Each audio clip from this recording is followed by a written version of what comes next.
concept is training minimalism. Back in business, once they have your trust, it's like they hold your life. Really good results requires some type of secret knowledge that they don't know about. Train your biceps directly.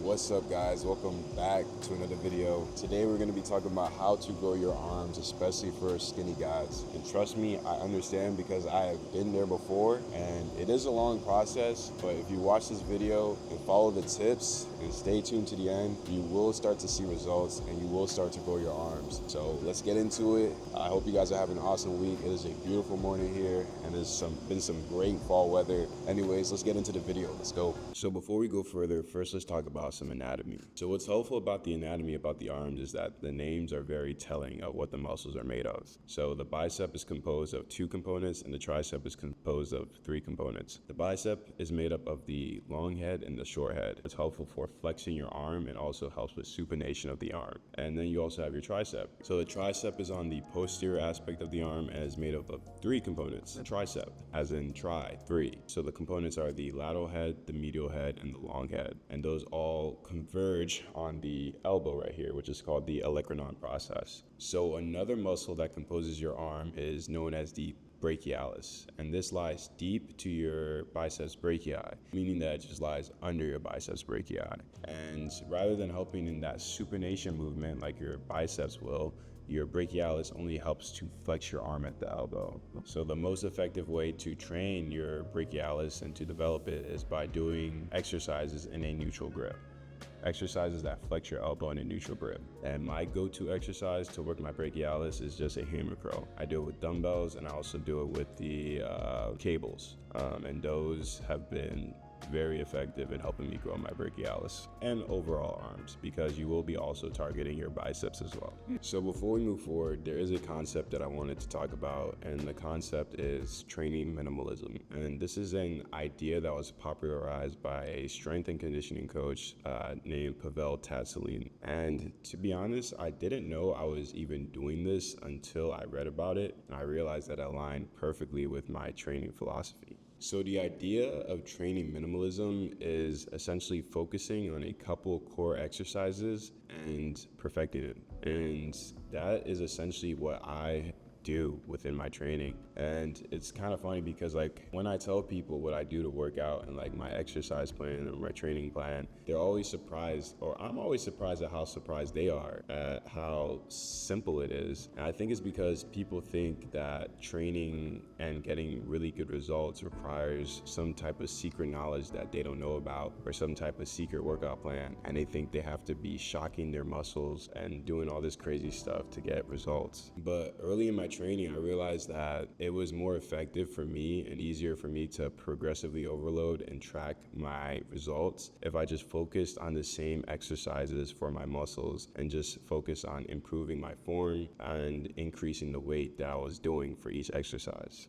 And my unique approach to this idea is to choose exercises that you enjoy and choose exercises that you believe that you can stay consistent with, because Pavel was more of a fan of the compound lifts, so like bench press, deadlift, squats. But we also have to keep in mind that he was a strength and conditioning coach, so of course he's going to focus on those compound lifts. But for everyday people and people like you and me who just want to have experience progress in the gym, I think the most effective approach is to choose exercises that you enjoy and you know you can stay consistent with, because that's how you'll be able to see results long term. Personally, when building my arms, I love doing bicep curls. So variations of that with the cable bicep curls, dumbbell bicep curls, seated incline dumbbell bicep curls. Those are the main ones. Those are the main 3 that I do. I also, for my tricep, I keep it simple. I think like tricep, there's no need to complicate it. So I just do like cable tricep extensions. I also do like an overhead tricep extension with dumbbells.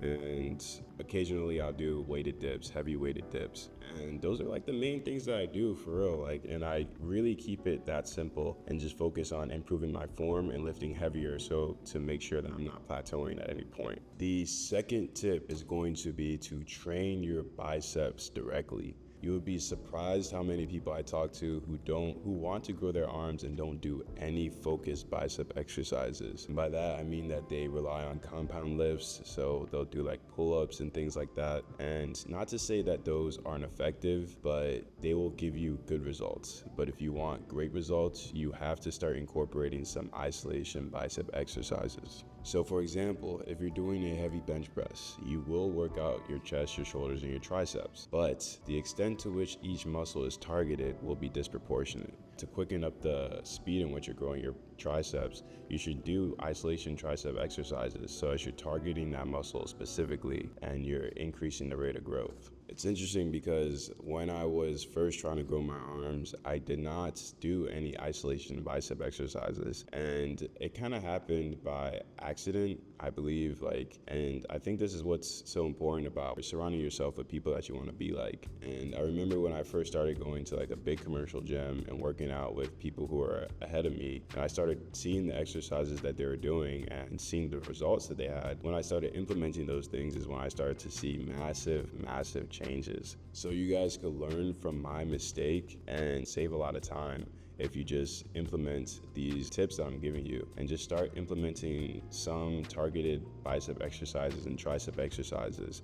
And trust me, it's going to really quicken the rate at which we see results. Number 3, the next step for growing your arms is to make sure that you are tracking your lifts and aiming to lift heavy. The reason why I say that you should track your lifts is because it's so easy to underestimate how much you can actually lift. And unless you're tracking your lifts and documenting how the lift made you feel, like whether it was just right, heavy, or how you felt on the 8th rep of the 2nd set. And if you're not taking those notes, you're going to severely underestimate how much you can actually lift. I've been working with a client and this is something I brought up. And because I brought it up to him, it's something that I wanted to practice myself. So just when I was working out yesterday, I decided to take my own advice. And it was crazy how much more I lifted once I started tracking it. And I think it's because you're just more mindful of what you're doing, you're more focused, and you have a desire to push yourself once you start to track it. For example, I was doing seated incline dumbbell curls and I started at 45 pounds. And typically, if I wasn't tracking my lift or like documenting how I felt during the lift, I would have probably just stayed at the 45 pounds. I might have went up to 50, maybe, but because I started documenting it, I was recording how I felt between each set. I ended up going up to 55, which was something that I hadn't planned on doing. But because I was more mindful and because it made me more focused, I ended up pushing myself a lot more. And what's also helpful about this is that the next time that I go back and do another pull day and I'm training my arms, I can refer back to my notes and pick up from where I left off. So I know that I started at the 45 the last time. Maybe the next time I'll start at the 50 because I documented that that wasn't that hard. So I could start at the 50, work up to the 55, and possibly increase the amount of reps that I'm doing on that particular day. So this is essentially progressively overloading. I think a lot of people overestimate how much they're progressively overloading. They think that they're really pushing themselves when you're really not. And I would know because I've been working out for 6 years and I still fall into that mistake. So learn from this and start to implement it. Literally, I just do it in my notes app. Like, it's very simple. It doesn't have to be something super complicated. You don't have to use like fancy software or like a super complicated Excel spreadsheet. Just open up your notes app and write down how you feel within sets. I can give you guys like a template if that's something you're interested in. Let me know in the comments. You will start to see results. It's a weird thing, but it definitely is effective. Number 4 on the list is going to be focusing on your mind-muscle connection. And before you click off of this video and get upset because you've heard this before and you don't think it makes any sense, it is honestly so important to focus on your mind-muscle connection. And part of this is to stop ego lifting, because ego lifting completely defeats the purpose of the exercise, especially if you're trying to do a targeted exercise for your bicep or tricep. You start to incorporate other muscles once you start ego lifting because your muscles can't handle the weight. So rather than doing that, focus on your form and going slow, because at the end of the day, time under tension of that muscle is what's the most important thing to cause hypertrophy. So stop ego lifting, man. Like, it's crazy how many people I see in the gym lifting weight that they can't handle. And like, It can be kind of funny because like you just start doing like these weird half reps, and it's like you're not getting a significant enough range of motion to have the results that you want ultimately. So in a way, you're just hurting yourself. And this is a message to myself too. Like I do it less now, a lot less now, but there are times where like I will find myself like trying to show out like for no reason. It's like, and I have to catch myself like, what am I doing? Like let me chill out and do a weight that actually makes sense, because once you do that is when you'll start actually working out the muscle that you intend to work and seeing results. Something that we cannot overlook if you are trying to put on size is your diet and your nutrition. And I made a whole video on this, so I'm not gonna go super into the weeds, but if you want to, you can check it out right here.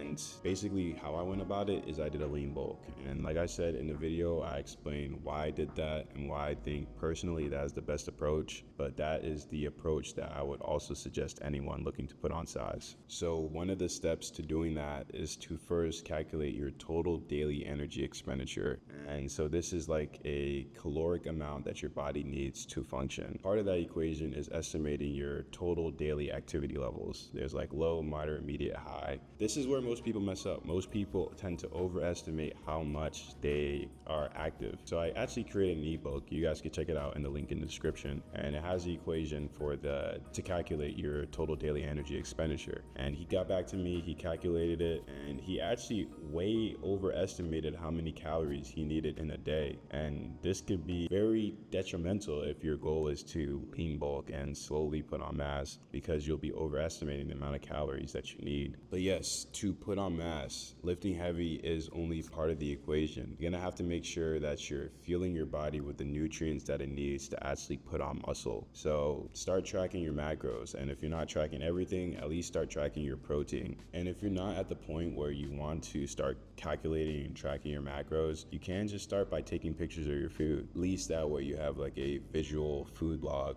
that you can go back and refer to, so you can kind of have some type of estimate that will help you stay on track. Okay, so we actually have a pretty busy day today. I have to go get a haircut because as you see, I'm looking quite ridiculous. My barber, he usually comes to my place to cut my hair. I swear, barbers have way too much power, man. Like they could just ruin your life. But anyways, if my barber, if you're watching this, I love you, bro. But yeah, so I gotta drive all the way to Maryland to get this haircut, and then I gotta run some errands, and yeah, and also tonight gonna be playing soccer with some of my friends, get that cardio in, and it's also just beautiful weather to be outside, so just gonna enjoy that. But yeah, so we got a busy day ahead, and we will get into the rest of the points along the way. Let us go. Okay, so my room is actually a complete mess right now, so gonna take some time to clean here before we get the day started. I hate having like a messy room. Yeah, today's my day off of work, so just gonna be doing a bunch of random errands and trying to get my life together.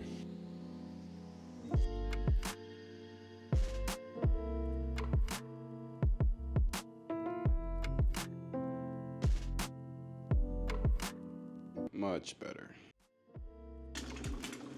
Okay guys, got a simple breakfast here. Just some eggs, salt, pepper, and some granola. Nice simple breakfast, light start the day. Okay, heading to get this haircut now. Gotta make this like 45-minute-hour drive. This is what I'm saying, guys. Like, barbers have way too much power. This guy's getting me to drive an hour just to get a haircut. Once they have your trust, it's like they hold your life in their hands. It's way too much power. You gotta all convene and figure out what to do about it. But yeah, gonna head over there, get this haircut. I'll probably just listen to a podcast on the way. Like I told you guys the last time, if you guys watched the last video, I've been watching a lot of the My First Million podcast. It's just been very inspirational. I always find some good tidbits. Like they talk about business and things like that. If you're into business or entrepreneurship, definitely check it out. Gonna be listening to one on the way. Let's go. Dang.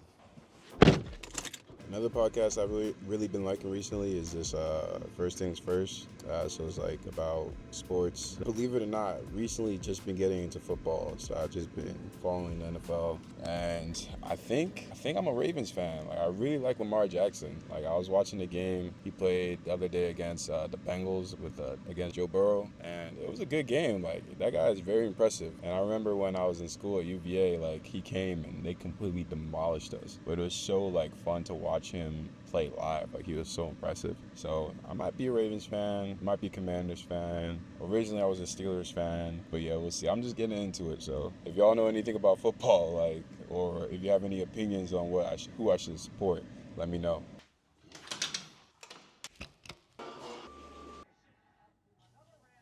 But once I step out the house, then it's like, okay, bet. And you know. Yeah. So then I'll be like, okay, now I'm in a nice car. What? I'm doing grass. Really? One DC hazmat. What do you mean? What? Appreciate you, bro. Thank you, bro. Appreciate you already, man. All right, so we are back alive, man. Back in business. Finally got that haircut, got a nice fade, got the beard trimmed up, so I'm no longer looking like a freaking caveman anymore. Y'all seen that meme where it's like, you're not depressed, you just need a haircut? That's exactly what's going on, man. I just need a haircut. Man, don't need a skincare routine, you just need a nice haircut. And that joint is so true. Anyways, guys, let's get back home. Got an hour drive back. So before we hit the road, just wanted to get into the next point, which is that it takes time to grow your arms. I know I mentioned this earlier, but I really just want to re-emphasize it because people, I think, overestimate how much progress they'll make within a month, but underestimate how much progress that they'll make within a year. So along with tracking your progress, also make sure that you're taking progress pictures, not like every day, because obviously, or even every week, because it's unlikely that you'll see progress within such a short period of time. But for every month, take a progress picture and compare it to where you were before, and you'll be surprised how much of a difference there is if you stay consistent with your routine. Another reason why I always tell people to always take progress pictures is because it's a really rewarding feeling to look back and see how far you've come, because you can kind of get discouraged and feel the monotony of going to the gym and doing a routine and not seeing results. But after a couple months and you look back and you see the progress, you'll be surprised, shocked even, at how far you've come. Like, I remember it's happened to me a couple times. Like, I've looked back at pictures when I was first working out, and at the time I thought I was making like crazy progress. I thought I was huge, but like 3, 4, 5 years later, 6 years later, looking back at those pictures, I'm like, man, like, I've come a really long way. And it's a really good feeling, because if I feel that way now, I know that if I stay consistent, that over the next 5 years, I look back at myself now and think something similar. So don't be in a rush, commit to the process, and embrace the journey. And don't skip your rest days. In training, rest days are just as important. If you're not resting and allowing your muscles time to grow and to recuperate in between lifts, then you're really doing yourself a disservice. So rest, hydrate, sleep well, and don't forget about all those other little things that'll also help you in your fitness journey. Okay, so that's enough yapping. Time to get out of here before the traffic gets too bad. Got soccer tonight with some friends, which will be a good way to get in some cardio. Trying to get back into running, but slowly. And this is just a good way, you know, to get some cardio in the meantime.